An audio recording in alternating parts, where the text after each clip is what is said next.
Secretary of Health and Human Services, Robert F. Kennedy Jr. And Mr. Kennedy, Mr. Secretary, you may make your opening statement at this time. Thank you, Chairman Crapo, and thank you, Ranking Member Wyden, for the invitation to appear before the committee today.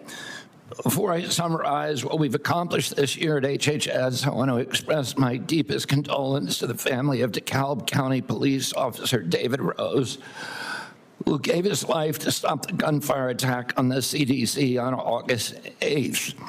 Officer Rose was a veteran. He was a husband and the father of 2 children.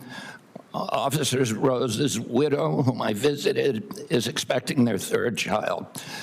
I'd like Officer Rose's family to know that he remains in our prayers and that he will continue to be in our thoughts. Let me start with the big picture. Under President Trump's leadership, we at HHS are enacting a once-in-a-generation shift from a sick care system to a true healthcare system that tackles the root causes of chronic disease. Chronic diseases reach crisis proportions in our country. And finally, we have an administration that is taking action.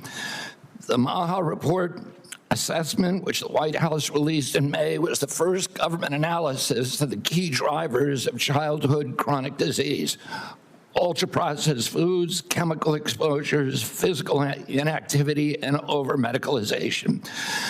This month, we will follow with the MAHA report strategy, the Trump administration's solution for addressing each cause. At HHS, we haven't just been writing reports. We have been the busiest, most proactive administration in HHS history. In just half a year, we've taken on food dyes, baby formula contamination, the grass loophole, fluoride in our drinking water, gas station heroin, electronic cigarettes, drug prices, prior authorization, information blocking.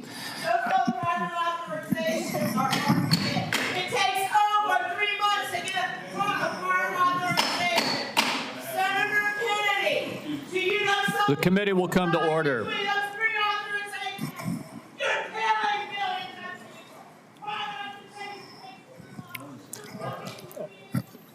I apologize to you for that outburst, Secretary Kennedy. I would notify everyone else in the audience.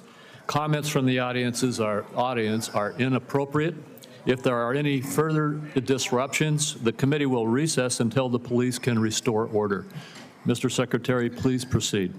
As I was saying, prior authorization, information blocking, and healthcare interoperability. We are ending gain-of-function research, child mutilation, and reducing animal testing. We are addressing cell phone use in schools, excessive screen time for youth, the lack of nutrition education in our medical schools, sickle cell anemia, hepatitis C, the East Palestine chemical spill, and many, many others. At FDA, we are now on track to approve more drugs this year than at any time in history.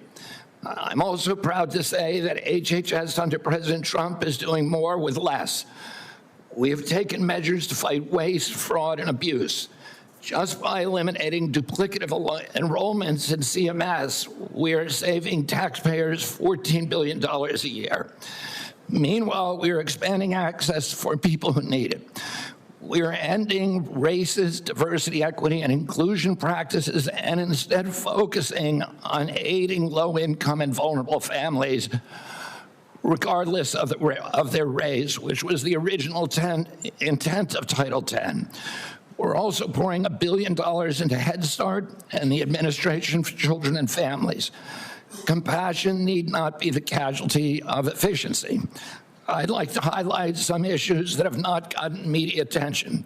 First, we are doing our part to fulfill the President's commitment to stop human trafficking, especially of children.